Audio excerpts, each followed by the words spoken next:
He's won national karting titles, podiumed in US Formula 4, and finished in the top 5 in points in his first 2 seasons. We catch up with 2021 MX-5 Cup Rookie of the Year, Sam Paley. Today, I am joined by a special guest, Mazda MX-5 Cup driver, Sam Paley. Sam, how's it going tonight? I'm great, Stu. How are you? Thanks for having me on. Pretty good, pretty good. Thank you for hopping on the show. I know you've been a busy guy here over the past little while, and we're going to talk about some of that in a moment. But before we really get into stuff that you've been doing recently, I want to go kind of right back to the beginning, and what really led you to get into racing, and what has led to where you are here today. Did you play any other sports as a child? Like, how did you settle on racing? Yeah, so I actually played soccer pretty religiously as a child. I continued playing soccer all the way throughout high school. So as I got older, it was definitely a challenge balancing those two sports. And then eventually I fully focused on racing. But yeah, initially, funny story, really. I was 6 years old. I loved NASCAR. I was watching racing all the time. You know, I had a lot of toy cars. I was very interested in the sport of racing and cars in general. And my dad actually had a coworker that sat next to him at work, and his son raced go-karts at a local go-kart track, outdoor go-kart track, Motorsports Country Club of Cincinnati in Batavia, Ohio. I'm from Cincinnati region. Um, and one day when I was 6, he took me out, and ever since then, I know I was super young, ever since then I fell in love with it. I started go-karting, eventually got my own go-kart, started club racing at OVKA, G&J, that go-kart track in Camden, Ohio. And then kind of just advanced from there, started doing some regional go-kart races, then branched off into national go-kart races. And then when I was 13, I went to Skip Barber Racing School, the 3-day school that Sony, current IndyCar drivers and successful drivers today also went to. Yep. And then started on the open wheel side, and then eventually transitioned into the MX-5 Cup, and now that's kind of led me to the sports car world that I'm in today.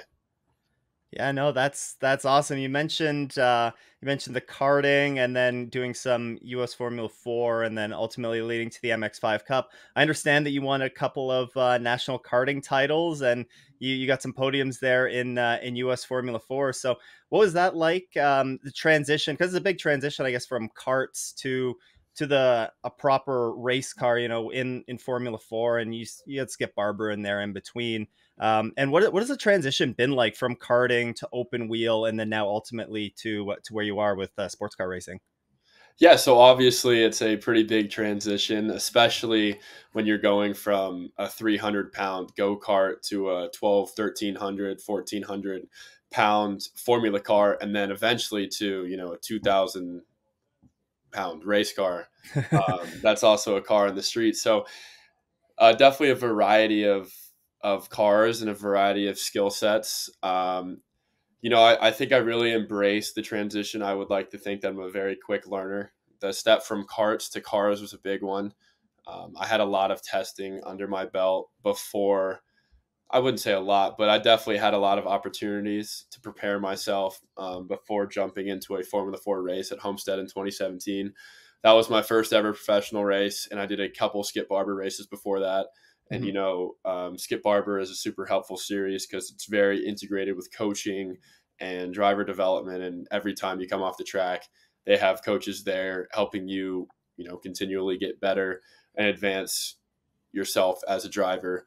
So that was good. I worked with Jay Howard as well in my early years on the driver coaching side. So he really helped prepare me both in karting, when I was 10, 11, 12 years old, and then also into that transition to Formula 4. I did my first race there when I was 14.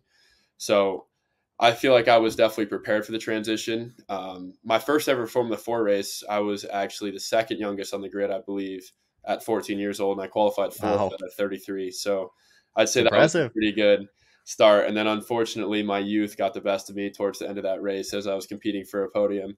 But yeah, that was definitely a very fun transition. The first time you're in a race car, it's a whole new experience. Kind of opens up your eyes a little bit. And then transitioning from open wheel to the MX-5, and now I've been driving a variety of sports cars in recent times. That was you know I think I did well in that transition as well. I had a very strong first race in MX5 Cup in 2020, and then a strong Mhm. rookie season in 2021. But it's a whole different world. It would be very hard to jump back and forth between the open wheel car and say an MX5 car, a TCA car, a TCR car, or a GT4 car. Um, the way the downforce works in those cars and the way you drive those cars and the way you brake is very different, and the way you carry momentum. So yeah, I really love driving the MX-5 car. I love a Spec Miata car too. I love the sports car world. A lot of people ask me, is your goal IndyCar F1? I say no. I want to, race in the 24 hours of Daytona one day, the 24 hours of Le Mans. But That's awesome. it's different, but I don't think racing's racing. A race car is a race car, so that core is always there, and there's a lot of differences, but there's also a lot of similarities. So Yeah. it was definitely a fun transition, and I'm glad I did it. I'm glad I transitioned the way I did. Yeah, that's the competition, I guess you're really afterwards, and you're going to be able to get that in whatever form of racing that you're doing. But focusing in on the MX5 Cup, so like you said, you did a couple races in 2020, and 2021 was your first full time season in the series. And in that first full time season, you found success quickly, winning Rookie of the Year. You finished fifth in points. What was it like to find the success that quickly in competition? And what do you think was the key to your success that year? Yeah, so I really took that series with stride. I'd say that was a big breakout year for me. I'm honestly pretty disappointed with a lot of the things I did that season. Despite being rookie of the year was a very proud moment for me, and a lot of work went into that. But throughout the year, I had a lot of moments where being a rookie really showed. I had a lot of pace, but I was struggling. It was longer races than I was used to, even though it was only 45 minutes. But when you have stock brakes that are the same brake system that's on the street car, and longer races on the tires, you really have to start worrying about brake conservation and tire wear. And those are some things I was struggling at. I remember at Sebring, my second race that season, I qualified pole, but I quickly fell back. Just Sebring's a very physical track on the cars and the equipment, and I just wasn't used to conserving the car like everyone else was. And then I also had a lot of dumb penalties that year that should have it shouldn't have been as close as it was in the championship. It was a little nerve wracking there at the end. I think I won it by like 10 points. Yeah. Um, I had good competition, but I feel like my pace. I should have won it by a lot more, but I had a lot of bad judgment moments. I got penalized at Sebring. I got penalized at Mid Ohio. I had a DNF at St. Petersburg, mechanical DNF. So moments like that, I look back on. Well, St. Petersburg was out of my control, unfortunately, but Yeah. moments like at Sebring and at Mid Ohio, where especially with the IMSA point system, I'm not sure how familiar you are, but it really, really does not help to get DNFs. For example, Yeah. the FIA point system and F4 US back in the day, you win, you get 25 points, you get ninth, you get 2 points, or 10th is 1 point, and 11 is 0. So 11th and 25th is the same exact result on the point system. Whereas in IMSA, if you win, it's 350, second 320, third 300, fourth 280, and then it goes down from 10 from there. But if you get like 29th, you have 40 points. So, Yeah. a 29th to DNF compared to maybe even just finishing 11th is 200 points, which is twice the spread from first to seventh. So Yeah. it really hurts to get DNFs and penalties like that. But besides that, I mean, I really took that year with stride. McCumbee McAleer Racing, Stephen McAleer and Chad McCumbee helped me out a lot, adapting to the car, helping me learn the car, the setup changes that you do in those cars compared to the F4 cars that I was used to previously is a lot different. It was a super fun year. I knew I had a lot of pace, but I also had a lot of problems. So balancing that kind of sporadic inconsistency was a challenge as well. But yeah, 2021 was a great year. Getting that rookie championship was a really proud moment for me. A lot of work went into that year, and throughout my entire career. So, and that helped me race this year as well. So that was a really Yeah. special moment for both me and my family. Very true, very true. So jumping into 2022 and this past season, it was a little bit of an up and down year. I mean, you finished fifth in the points once again, but looking back on the season, you had some really good races.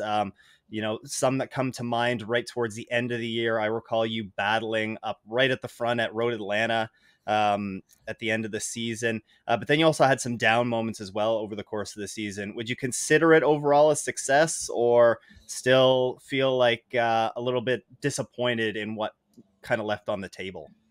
Yeah, honestly, it was a super disappointing season. I'm not going to sugarcoat it in any way. The team and I really, really battled hard to make the most out of it, but a lot of stuff happened out of our control. It started off great. We got a pole at Daytona, and then unfortunately, we missed setup, and I just personally didn't drive that well in the rain. It was a wet race there, so Mhm. fell back there. Didn't really have the best showing at Daytona, ninth and fifth. And then St. Petersburg, qualified in a good position. I got my first podium in race two, but race one, my engine died off the start. Believe it was just heat soaked. It's so hot there, and you're so close to Yeah. cars in front. And that was an unfortunate situation that I had never experienced before. So, could have been my fault, could have been an external issue we're not quite sure about. But at St. Pete, it's hard to pass. So, again, I think I finished sixth that race. That was a big lost points race. And then Mid Ohio was pole once again. Had an issue in a controversy in tech after the race, which I don't necessarily agree with, but we won't get into that. So I had to start dead last both races there. And then the first race, I was up to eighth from like 30th, 15 minutes in, and then unfortunately got canceled due to lightning. So again, Yep. something out of my control that um, was unfortunate. And then I think we went to Watkins Glen where I blew an engine. So Yep. again, just like Yep. not having the good luck, and then it takes a while to gain that horsepower back in the MX-5 Cup. You really have to loosen these engines up and break them in over time. They're not super quick out of the box. Mhm. So then struggled that weekend with just overall power, and then team really worked hard to get back for Road America, where I had an incident out of my control. I got hit from behind, so that's another DNF. And then unfortunately made a driving error myself. So finally something that I didn't do well that was in my control. And then, we really ended the year well at VIR and Road Atlanta. I think we were Yep. really unlucky throughout those four races to not get a win. I think we had a lot of pace and those final two events, and to only get one podium out of that is really disappointing, and that's something that I should have done better. But it's a really hard series to win a race in, no matter how quick your pace is. Even get a podium just because the draft is so big. You go to Road Atlanta, Road America, VIR tracks with these big bag straightaways, and the draft is 3-4 seconds a lap, which is unheard of in any other car in this sport. And that makes the racing great. It makes it great to watch on TV, but sometimes as a driver, it's really frustrating. And, saying this, I get flashbacks from Road Atlanta of leading the race with 2 laps left, and I get freight trained Yep. by 5 cars. And it's just like, what can you do? So Yep. maybe I shouldn't have been in that position. And that's, something that was in my control that I could have done better. But again, I would just kind of consider it unlucky. So yeah, I mean, we had a lot of pace this season. We had a great package, the team and I, and we worked hard to really dial in a good, consistent setup that we were running with all season, but just got unlucky. So disappointing, but you learn a lot through adversity, and adversity is what really grows you as a person and as a driver at the end of the day. If you won every race, you never get better. So it was a good learning year. Good year growing me personally. But yeah, I'm not going to sit here and tell you that I'm happy with the fifth place in the championship. I'm actually very surprised I finished off fifth, considering all the bad luck I had this year. That is Um, true. I honestly don't know how that happened, considering I only had two podiums this season. But I'll take it. Obviously, I'm glad. It's really good that we ended the year on a high note. Despite I think we got 2 fourths at Road Atlanta. Disappointing to not get on the podium, but it was a great way to end the year considering all the struggles that we had in the middle of the season. So Yeah, disappointing. definitely agree. Was surprised to see that the year end points were fifth, but hey, take some of that prize money home Yeah. and hopefully be able to put that towards your next ride here. Yeah. So you spoke about a lot of the things that make MX-5 racing great, especially from a fan perspective. Can you give us an elevator pitch on why somebody should be watching the MX-5 Cup Series? Yeah. So I mean, I think undebatably the MX-5 Cup is the most exciting racing in the country at the moment, and probably will be for a while. And part of the reason is just the draft keeps everything so close. It's like it's like a super speedway race on a road course. The cars don't have roofs, so when you're driving down the straightaway, it opens a huge pocket of air. Excuse me, and that draft is just worth so much. So it keeps the field so packed up and close together.